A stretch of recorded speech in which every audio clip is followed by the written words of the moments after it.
They'll begin the drive with Rashad Jennings. And he works his way forward for about 4 up to the midfield stripe. Mike Mitchell coming up from the secondary to make the stop. Second down to the offense in search of 6 yards.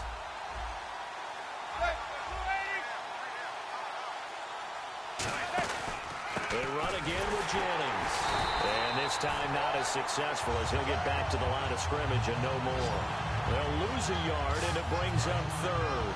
So the offense dealing with a 3rd and 6. Well, on that play, the expression, don't blink, you might miss something, certainly applied. That was fast. Defense diagnosed the play, and it was over in a heartbeat. Surveying the field. He's got Cruz complete. Well, he's taken down, but not before picking up the first, thanks to a flashy little spin move. And with that completion, he's now north of 200 yards here in the first half. Boy, a tough start for the secondary defensively. It is, and it's got to put a dent in their confidence. And, you know, you always want to keep that up and feel like you can always bounce back after plays. But with the kind of numbers he's putting up here, it's starting to wear on them a little bit, I think. So they're looking at each other and trying to figure out what defense will work and how can they play better without getting beat deep for big passes. That's going to go as a loss of 2, and it'll be second down. The defense won that play so fast that I think if the running back even had time to notice if anyone was there, it was just a blink of an eye, and there was a loss on the play.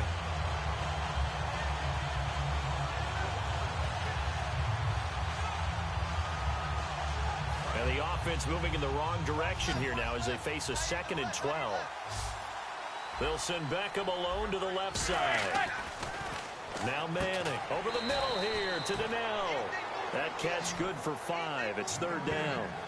They gave up the completion there, but this is what zone defenses count on. Catching the ball and not much run after the catch.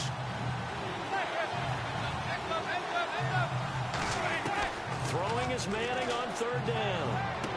It's caught. Shepard. And he gets this one all the way down inside the 15, just shy of the 10. The 21 yards there as they convert on 3rd. And now with that completion, he's north of 200 yards here in the first half. And he's going to break our statistician, Marvin, isn't he? Because Marvin right now is just tallying it up. Hope his hand doesn't hurt too much doing this, or keeps hitting the calculator. But my goodness, what a start he is off to.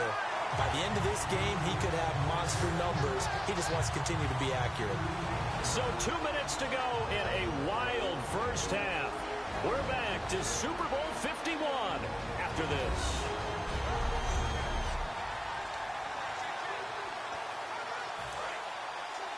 A reminder, coming up at the intermission, we'll get highlights of this Super Bowl from Larry Ridley and the crew in Orlando with our EA Sports halftime report. His pass caught at the 4, and he's able to get it down to the 2-yard line. It'll be a pickup of 12 yards, and they'll be faced with a 3rd and inches. That was a nicely run slant route, and what the receiver's trying to do is make the defender think he's going upfield for a deeper route, and then breaks it off, usually after about 3 to 4 steps, and cuts towards the middle of the field. And now what he's trying to do is use his body to keep the defender away from the football and give the quarterback a really nice target. He'll wind up being stopped for no gain, and it'll lead to a 4th down.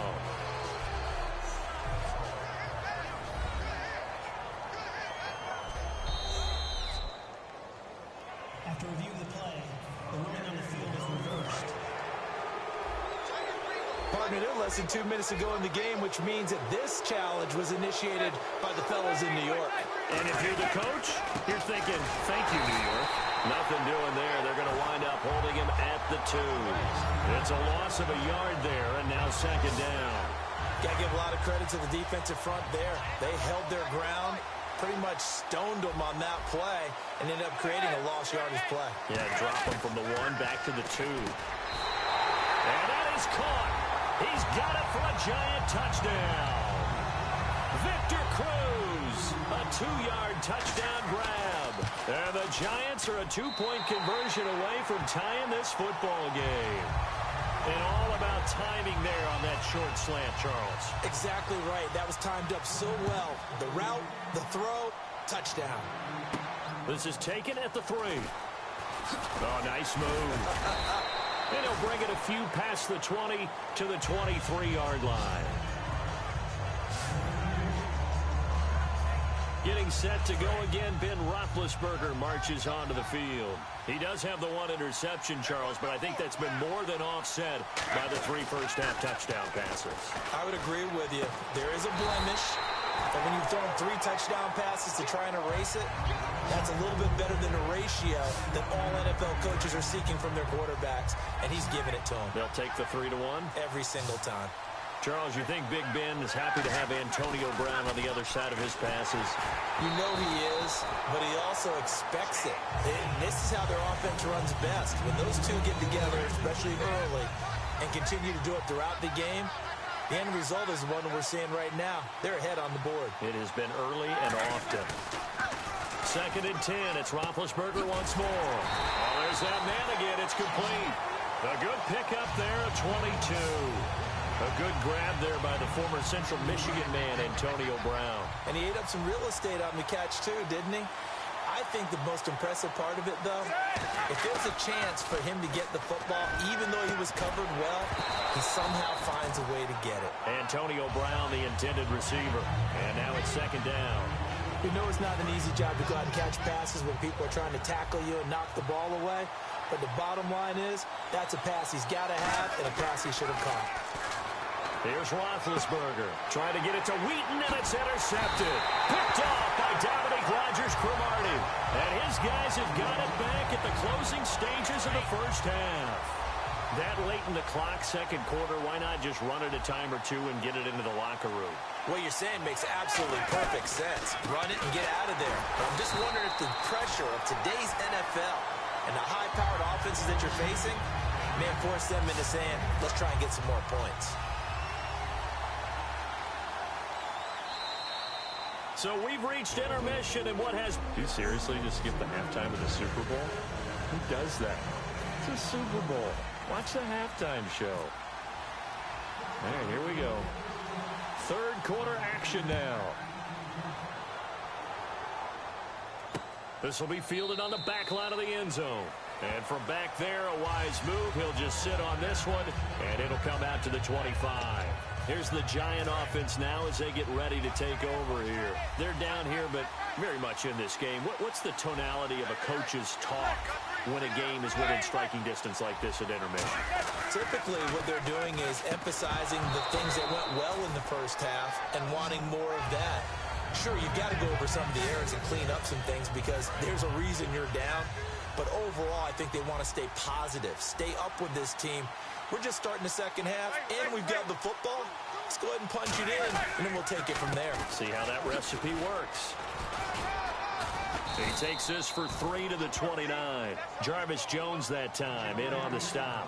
We always like to talk about defense in terms of levels. First level defensive line, second level linebackers, third level defensive backs. On that run, that was what we call a first level run, and it was stopped by a second level player. To throw, it's Manning. A dump off to Vereen. It's a pickup of 15 and a fresh set of downs. I know most of the time when the ball's in the air, you're thinking wide receiver, tight end, but running backs, they can be a big part of any passing offense nowadays. They'll run it now out of the gun. Try to find a lane, but instead he'll get back.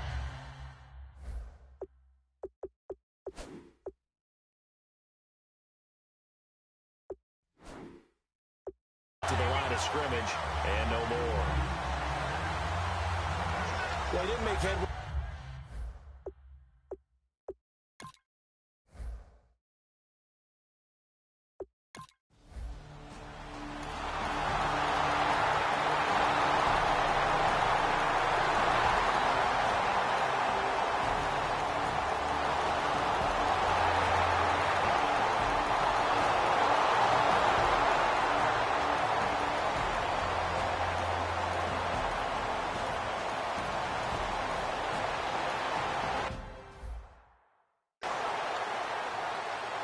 Still an important piece of business to take care of, the extra point.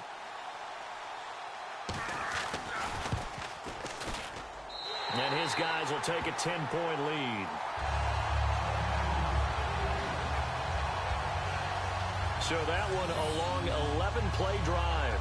And it was polished off by a Giants touchdown.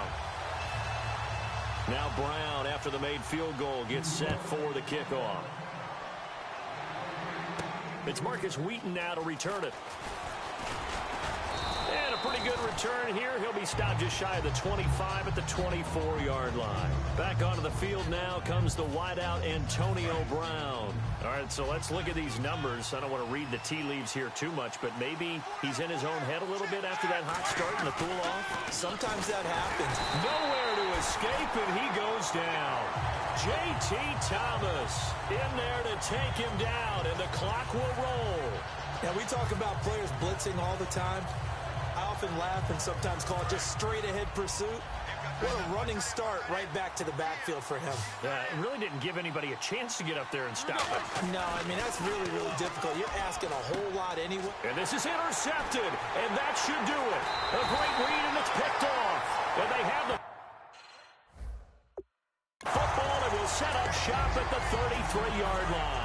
Here's the Giant offense now making their way back out onto the field. Getting down to the end here, they have a two-score lead. Barely, but it's a two-score lead, so that probably makes you as a coach feel a lot more comfortable right now, doesn't it, Charles? It does, but it doesn't mean now you go out and run option or some kind of wild double reverse or anything like that. But you do know that if anything does go haywire, you're still in control of this game. I want a double reverse, don't you? I'm just waiting for that day where we actually see something like that in this situation. We're going to see what happens here. 3 yards is half of what they needed.